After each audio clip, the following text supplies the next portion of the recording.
안녕하세요, 여러분. 헤드헌터 23년 차박 상무입니다. 오늘은 많은 직장인들이 공감하실 주제를 가지고 왔습니다. 왜 이렇게 열심히 일하는데도 허무하지? 내가 뭘 위해 이렇게 사는 건가? 이런 생각 한 번쯤 해보셨죠? 사실 이런 감정은 정말 자연스러운 것입니다. 2023년 한국리서치가 실시한 직장인 스트레스 실태 조사에 따르면 직장인 10명 중 7명이 업무에서 무력감을 경험한다고 답했습니다. 특히 성실하고 책임감 강한 사람일수록 이런 감정을 더 깊이 느끼는 경향이 있어요. 오늘은 이 무력감과 허무함이 언제, 왜 생기는지, 그리고 어떻게 극복할 수 있는지 구체적으로 알아보겠습니다. 파트 1. 무력감을 느끼는 7가지 순간. 순간 1. 노력한 만큼 인정받지 못할 때. 여러분, 이런 경험 있으신가요? 밤늦게까지 야근해서 프로젝트를 성공시켰는데 상사는 당연한 일 잘했네라고 한마디로 끝내버리는 상황이요. 한국경영자총협회의 2023년 조사에 따르면 직장인의 68%가 인정받지 못하는 것을 가장 큰 스트레스 요인으로 꼽았습니다. 이때 우리 뇌에서는 무슨 일이 일어날까요? 노력에 대한 보상이 없으면 도파민 분비가 줄어들면서 동기부여가 떨어집니다. 그래서 내가 왜 이렇게까지 애써야 하지? 라는 회의감이 드는 거예요. 순간 2. 성과는 나왔지만 보상이 없을 때. 두 번째는 성과급 없는 성과, 올라가지 않는 연봉이죠. 통계청 자료를 보면 2023년 기준 한국 직장인의 실질 임금 상승률은 물가 상승률보다 낮았습니다. 즉, 더 열심히 일해도 실제로는 더 가난해진 거죠. 이런 상황에서는 성취감보다 박탈감이 더 커집니다. 심리학에서 말하는 인지부조화 현상이에요. 노력과 보상이 맞지 않으면 정신적으로 혼란이 오는 거죠. 순간 3. 조직이 나를 사람으로 대하지 않을 때. 세 번째는 인격적 무시입니다. 일회용품처럼 대하거나 의견을 전혀 듣지 않거나 인간적인 예의조차 지키지 않는 조직 분위기입니다. 직장갑질 119에 따르면 2023년 한 해 동안 직장 내 갑질 신고가 전년 대비 23% 증가했습니다. 이는 단순히 괴롭힘이 아니라 존재감의 부정이에요. 인간의 기본적인 욕구인 존중받고 싶은 마음이 무너지면서 깊은 허무함으로 이어집니다. 순간 4. 회사의 방향성과 내 가치가 다를 때. 네 번째는 가치관의 충돌입니다. 윤리적으로 맞지 않는 일을 시키거나 내 커리어 방향과 전혀 다른 일만 계속 맡겨질 때 느끼는 정체성 혼란입니다. 한국직업능력개발원의 2023년 조사에서 직장인의 54%가 일의 의미를 찾지 못하겠다고 답했습니다. 이는 단순한 업무 스트레스가 아니라 내가 여기서 일할 의미가 있을까? 라는 실존적 질문으로 이어집니다. 순간 5. 관계에서 소외감을 느낄 때. 다섯 번째는 사회적 고립감입니다. 회식, 모임, 일상 대화에서 혼자 동떨어진 느낌을 받을 때의 그 서글픔입니다. 인간은 사회적 동물이라서 소속감이 없으면 존재 의미를 상실하게 됩니다. 실제로 하버드 의대 연구에 따르면 사회적 고립은 흡연과 비슷한 수준으로 건강에 해롭다고 합니다. 순간 6. 같은 일만 반복될 때. 여섯 번째는 루틴화된 삶의 피로입니다. 의미 없는 보고서, 형식적인 회의, 기계적인 메일 처리의 무한 반복 상황입니다. 이때 가장 치명적인 것은 성장하고 있다는 감각을 잃는 것입니다. 인간의 기본 욕구 중 하나인 자아 실현이 막히면서 깊은 무력감에 빠지게 됩니다. 순간 7. 실력보다 정치가 중요할 때. 마지막은 불공정한 평가 시스템입니다. 누구랑 친하냐, 누가 칭찬했냐가 평가 기준이 되는 조직 문화입니다. 공정성 연구의 권위자인 존 롤스는 공정하지 않은 시스템에서는 누구도 행복할 수 없다고 말했습니다. 실력보다 정치가 더 중요하다는 좌절감은 결국 내가 아무리 노력해도 소용없다는 학습된 무력감으로 이어집니다. 파트 2. 무력감의 심리적 메커니즘. 그럼 이런 무력감과 허무함은 왜 생기는 걸까요?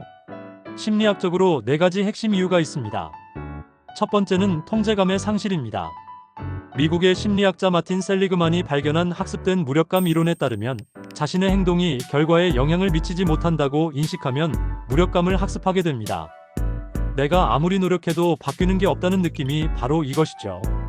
실제로 직장인을 대상으로 한 연구에서 업무 자율성이 낮을수록 번아웃과 우울증 발생률이 높다는 결과가 나왔습니다. 두 번째는 정체성의 흔들림입니다. 나는 왜 이 일을 하고 있지? 라는 본질적 질문이 생길 때 느끼는 혼란. 빅터 프랭클의 의미요법에 따르면 인간은 의미를 찾는 존재입니다. 이래서 의미를 찾지 못하면 정체성이 흔들리면서 깊은 허무감에 빠지게 됩니다. 세 번째는 보상 시스템의 불공정성입니다.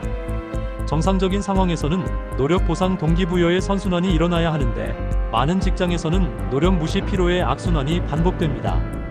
행동 경제학의 공정성 이론에 따르면 인간은 절대적 보상보다 상대적 공정성을 더 중요하게 생각합니다. 불공정하다고 느끼면 동기부여가 급격히 떨어지죠. 네 번째는 사회적 고립입니다. 소속감이 사라지면 인간은 존재 의미를 상실합니다. 실제로 UCLA의 연구에 따르면 사회적 거부감을 느낄 때 뇌에서 활성화되는 부위가 신체적 고통을 느낄 때와 동일하다고 합니다. 즉, 따돌림과 상처는 뇌 차원에서 같은 고통인 거죠. 파트 3. 실질적인 대처 방법 7가지. 그럼 이제 가장 중요한 부분, 어떻게 이 무력감과 허무함을 극복할 수 있을까요?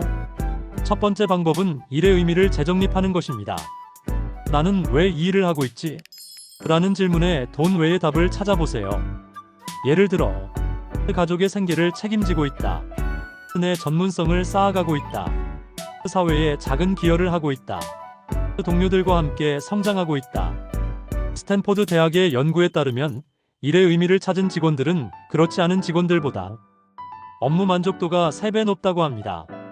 두 번째는 작은 변화를 주도적으로 만드는 것입니다.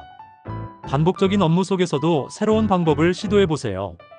구체적인 예시로 엑셀 작업을 자동화하는 매크로 만들기, 효율적인 메일 템플릿 개발하기, 회의 방식 개선안 제안하기, 업무 프로세스 최적화 아이디어 내기. 이런 작은 변화들이 쌓이면 내가 이 조직에 기여하고 있다는 성취감을 느낄 수 있습니다. 세 번째는 업무 외의 성장 루틴을 만드는 것입니다. 직장에서만 성취감을 찾으려 하지 말고 개인적인 성장 영역을 확보하세요. 추천하는 루틴들을 보면 퇴근 후 30분 자격증 공부, 매일 일기 쓰기, 주 3회 운동하기, 월 2권 독서하기, 새로운 취미 배우기. 하버드 비즈니스 스쿨의 연구에 따르면 업무 외 성장 활동을 하는 직장인들이 번아웃 발생률이 40% 낮다고 합니다. 네 번째는 감정을 인식하고 기록하는 것입니다. 하루에 한 번씩 오늘 내가 무력감을 느낀 순간은 언제였지? 를 기록해보세요. 감정을 언어화하면 정리되고 객관화됩니다. 심리학에서 이를 감정 라벨링이라고 하는데 UCLA의 연구에 따르면 감정을 언어로 표현하면 편도체의 활성화가 줄어들어 감정적 반응이 완화된다고 합니다. 추천하는 질문들은 오늘 가장 힘들었던 순간은? 그때 내가 느낀 감정은? 왜 그런 감정을 느꼈을까? 그 다음에는 어떻게 대처할까?